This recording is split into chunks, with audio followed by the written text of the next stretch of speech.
Welcome back. Welcome back to the Kovacs Report. It's time to dive into what will probably be this week's last review. I've got writing comic duties this weekend. I've got to get it done.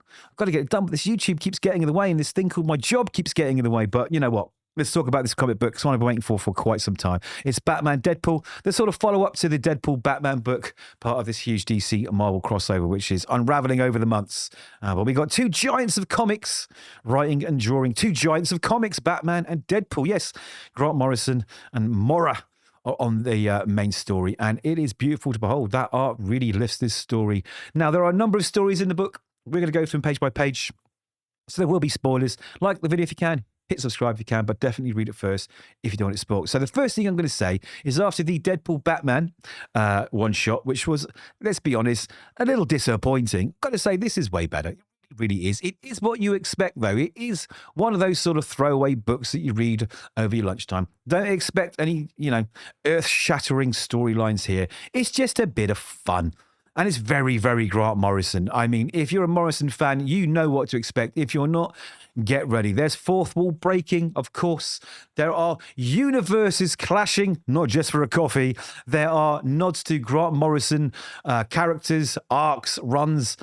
You name it, it's in here. We've got Casanova there. We've got bloody Victor Gova, the Sportsmaster, in here. We've got all sorts of stuff from the Amalgam line that came out years ago. There's lots and lots of references. Animal Man even is in here. Grant Morrison is doing a little tour of some of his favourite works that he's created in here. And it works. It is a huge fourth wall breaking story.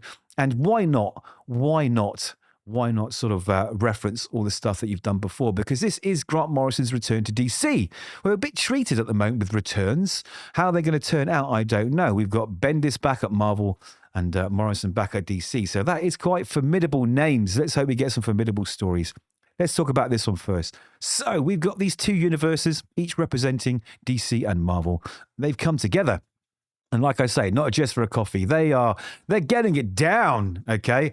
And I guess this might have some kind of effect on these two universes as to why we're getting these crossovers. It's never really explained, but it's kind of insinuated. So once upon a would you just imagine, Anthropomorphos, Big Bang Bang, Singularities Bar, two lonely universes bopping solo in the void until askance in the cosmic dance become a chance for romance.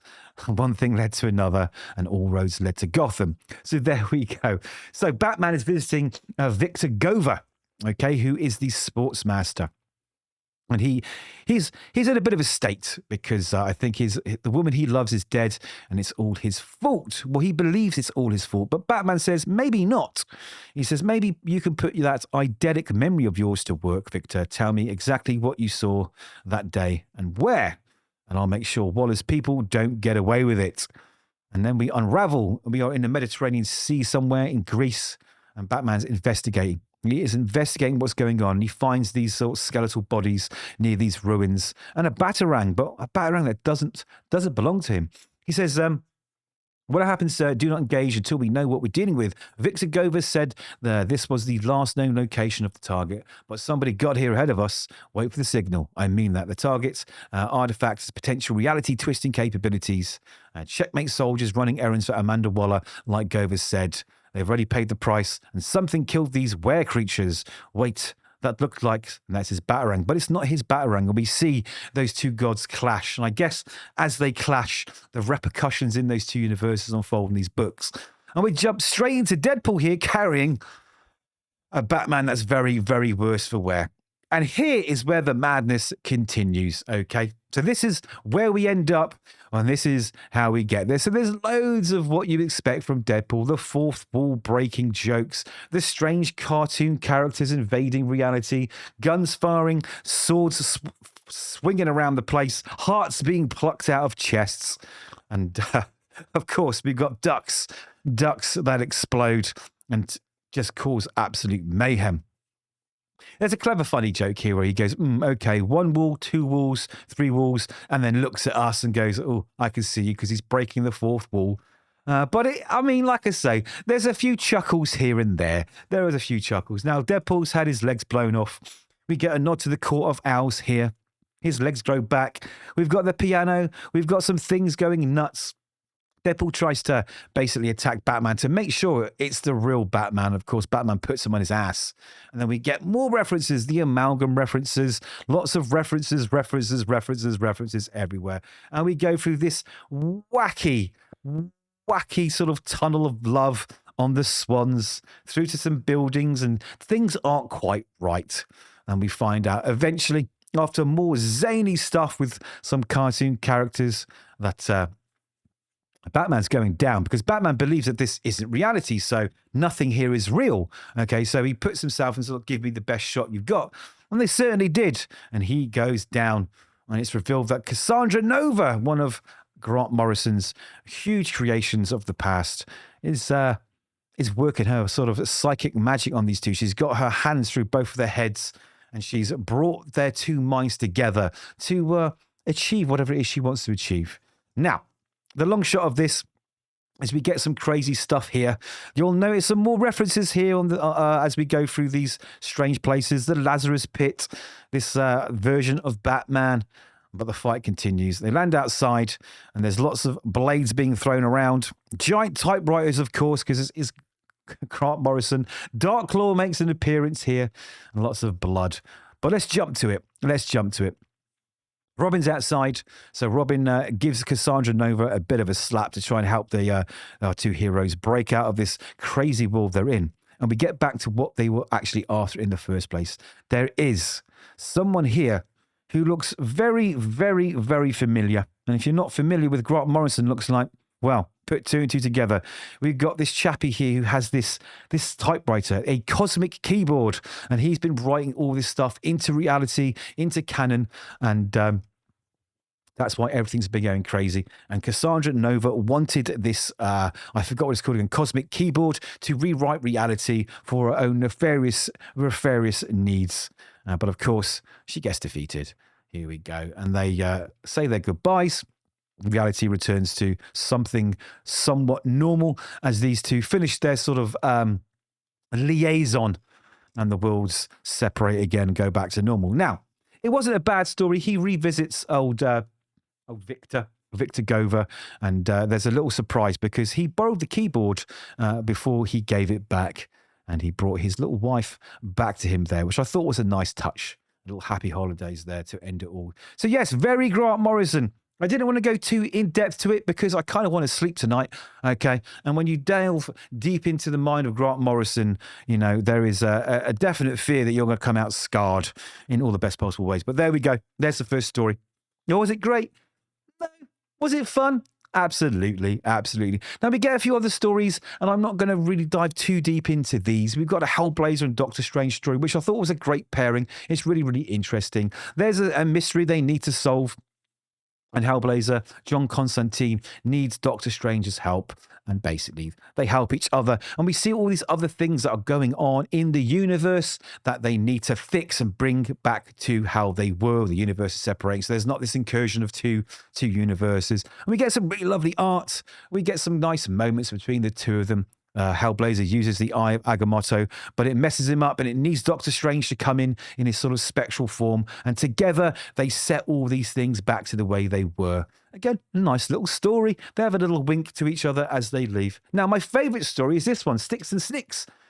Tom Taylor and Bruno Redondo returning to two of the characters which they made seminal runs on, I would say. Seminal runs. The Tom Taylor X-23 and Tom Taylor and Redondo Nightwing runs are two of my favourite of all time. They're sitting on my shelves right now. We get this really, really lovely story between both of them, and they're looking at each other, weighing each other up, and they kind of find that they're both actually very, very similar in various ways. There are differences, of course, but, you know, they're both Nepo babies, according to Gabby, their sister, who is who they are trying to find. She has been taken, apparently, into the sewers, and need to get her back. Now, they find her, they take down the cage she's in, okay? And both of these guys, you can see there's a sort of friendship and maybe even romance bouncing between the two. And I wouldn't be surprised. And we find out who's behind all, and that is Killer Croc.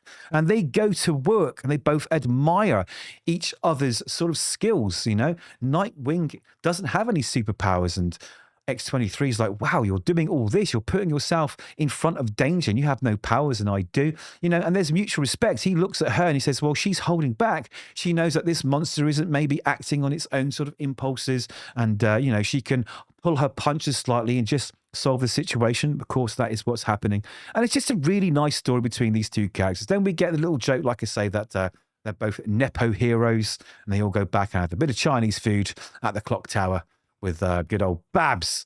It's really, really fun. I really, really liked it. The art was on point. The writing was really, really good. It's my favourite story out of the whole book. Now we get this story here. Now I love Amanda Connor. Always loved Amanda Connor. Her run on Harley Quinn is probably one of the best. And it's nice to see her drawing Harley again. However, this story for me wasn't great. It wasn't really great. It kind of descended into fart jokes, which is what Harley's actually kind of been. I want to try to be careful with the words in this video. Harley hasn't been written very well, in my opinion. She's kind of been dismantled into just a big joke. Now, I know she was a joke character to her, but she had a bit more depth and a bit more nuance. And I think current writers just seem to sort of treat her like the butt end of a fart joke. And that's quite evident in the Fartacular Harley Quinn book if you've not read it. But anyway, it's a story between the two. They're investigating a mystery. Now, one thing I've noticed with Harley Quinn stories at the moment is the lettering is insane. It's so hard to follow. It is so hard to follow because there's so many of words in the dialogue box which are just blown out into these huge different coloured lettering, and it's really hard to read sometimes. If you read the other book that came out recently, every page is like this and it's not adding anything. It's great lettering. He's a very, very skilled letterer, but it really makes it more difficult to read. Anyway, we get this funny story with hot dogs and, toxic vats and what you expect and, disaster averted at the end. Now, the final story for me is probably the worst. This is G. Willow Wilson and Dennis Cohen. The art's okay. And the story basically is trying to put these two characters together in some shape or form. You've got Miss Marvel, who I believe is just so overused at the moment. And we got Static, who's, got a kind of new book coming. So let's put these two characters together. And because Marvel wants their poster child to be Kamala Khan. I think DC obviously wants to promote the fact that Static's back. And basically, one of them travels to see the other because he wants to help her. He has some kind of emotional, maybe romantic connection to her. They get there, it's very much a bit girl bossy. They take the monster down, they look at each other, and then it all just ends here of them beating up this bad guy. And maybe they've made new friends with each other. And that's really it. So for me, it was okay. It was way better than the first version of this from Marvel. Some stories are better than others. Like I say, this is my favourite here. It's just so good. And you get that little final page there with both their sort of mentors behind them in the clouds as they sit atop some kind of some building, I guess in Gotham, looking out, becoming friends, having a chit chat. So yes, there we go. Nothing really bad to say about it. I mean, the art here is lovely as well. I really do like the art on the Hellblazer Doctor Strange story. So that was James Tynion IV, Joshua Williamson, Scott Snyder, and Hayden Sherman on art. You can see him on Absolute Wonder Woman 2. But there we go. Not bad at all. The Grant Morrison story will give you a few little giggles if you're a big Morrison fan. May puzzle you if you're not, because like I say, there are a lot of references in there. I'm not going to go through them. I hope someone does put them all together because it'd be really interesting going through it and going, connecting this to Suicide Squad, connecting this to Animal Man. Anyway, that's my last review of the week, I think. I hope you enjoyed the books. Hope you enjoyed the reviews. Let me know your thoughts in the comments. Like the video if you can. And please, please, please do hit subscribe. I'd really, really appreciate it. So take care.